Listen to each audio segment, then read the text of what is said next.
Welcome to another edition of Business Ambassadors. I'm Valley Wolf. I work at the Travel Agent Incorporated in Carmel, Indiana, and today I brought with me my boss, Mr. Mark Moorhead. Hello. Owner of the Travel Agent Incorporated in Carmel, an agency that's been open since 1979 in this area. That's right. And we're here to explain a little bit about why in today's world it's still a really good idea to use a travel agency, and probably the top thing in everybody's mind right now would be security. Security is definitely important, and quite frankly, domestically, we all have visited our family and in-laws. Traveling international is a whole different scenario, and I think it's important for people to be very aware of what is out there. We read in the press, but it's hard sometimes to decipher everything, and we hope to be somewhat of a resource of directing people. Exactly. We do have our website, which is thetravelagent.inc.com, and we do have a lot of very valuable links that you can go to. Just we'll mention some today, and then also some reasons why. But obviously, before you travel, TSA.gov, probably one of the top, because it changes constantly what you can and cannot take on board. So, highly recommend that. Most people have traveled, but even though that you travel only once or twice a year, it's important to kind of recap exactly what it is that's permitted to travel. Exactly. Things like fireworks, and we all know the understandable guns and ammunition scenario, but there are a lot of flammable items that are not permitted. Well, and some interesting things too are traveling at the holidays and people wrap a present to take, and obviously you can't take something that is not able to be seen by TSA, so that's one that'll trip people up.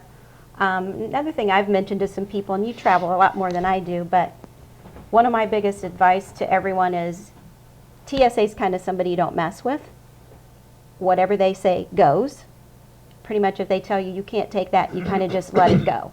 And I think that that's something that people are getting better with after all of these years, but in the beginning of the changes, I felt like people were a little bit more argumentative about things, you know, I don't want to open my laptop, I don't want to do these things. So have you found any weird things lately on your travels? I think the most common mistake is that people forget that they have say a small pocket knife or maybe a wine screw or something like that that is still not permitted for people to take, and they're disappointed because it may very well have some value, albeit a wine screw you can get another one, but maybe it's a favorite pocket knife. Yeah.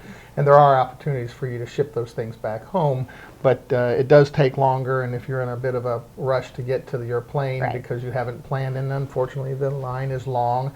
So what we encourage people to do is to consider getting the known traveler solution, which is a combination of TSA approved pre-check as well as the global entry, which allows you to circumvent the longest of the lines, if you would.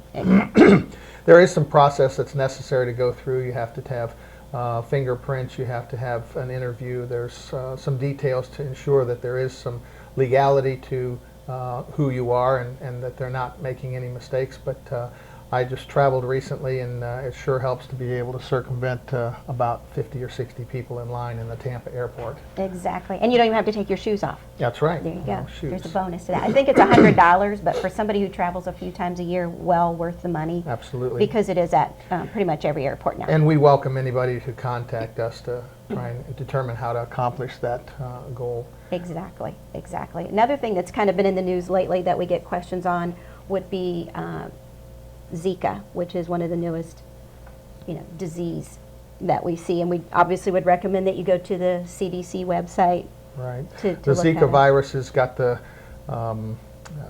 most press here as of late, in particular for pregnancy or possibility of pregnancy in women.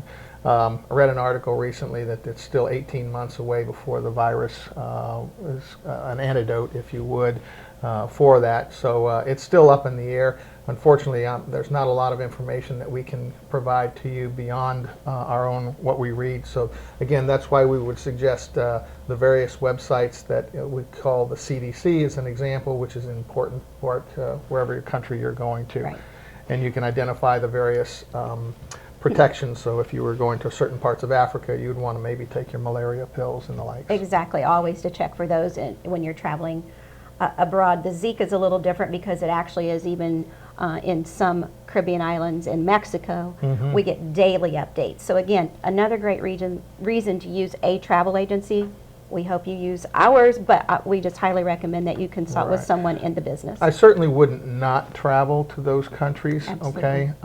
That's not a reason enough, Exactly. but precaution, regardless of whether you're traveling domestically or internationally, using your best judgment is the most important safety and protection that you have, and use it wisely. Use it wisely, exactly. Pay attention. But it's just good to go as an informed traveler. Mhm. That changes everything, no matter where you travel to.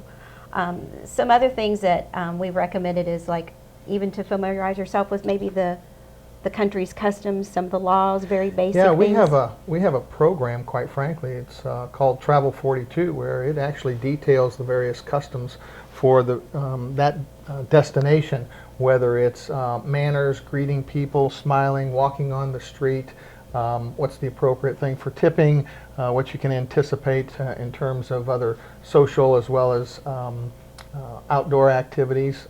It's really helpful.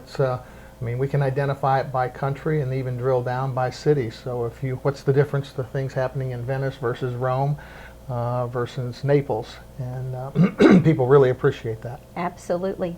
Read something that was very intriguing to me is that, believe it or not, there are even a lot of deaths attributed to people crossing the street because they weren't looking the correct direction Right. in another country. It can be some very simple things, but again, things that you should be aware of before you set foot into a foreign territory. Absolutely. So that's Absolutely. just something to keep in mind. I think that we also had seen that there's been some changes lately in admission to some countries. Well, given the activities that are going on in North Africa and Syria and Iraq and so forth with the immigration, they're changing every day. Both Canada and the United Kingdom have adjusted their entry criteria with regards to people traveling across the border.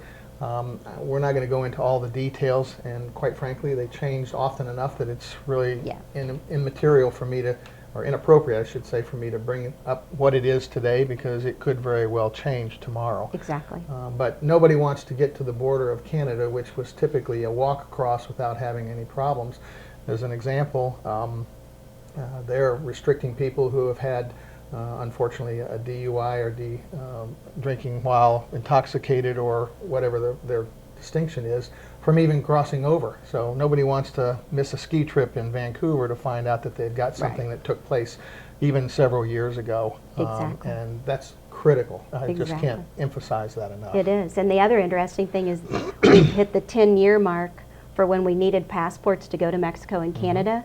So the passport agencies are going to be overloaded this year, next year, and the following year with renewals, in addition to everybody that wants to get a new one. So they're saying you really want to plan ahead. Yeah, to get those. a passport is required traveling internationally, wherever that international is, and it must be valid 6 months after your anticipated date of return that shows on that. So if you were leaving in December, you're going to have it 6 months past June, okay, in order to qualify. And while you might be able to fight your way through it, it's just not worth it. They're valid for 10 years. The renewal is cheaper than the original. Just simply get your passport. Get it for your children as well.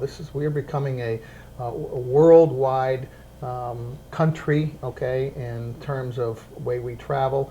And I just can't encourage enough to have an opportunity to get your passport. It's good for 10 years. Exactly. Well, and I work on the corporate side, and you never know when your company may need to send you to Canada or Mexico, and you have to have one now. And we run into this all the time. And that's not to even mention that once you have that good passport, some places you need to go, you have to have more, visas, etc. Another great reason to call us. Right.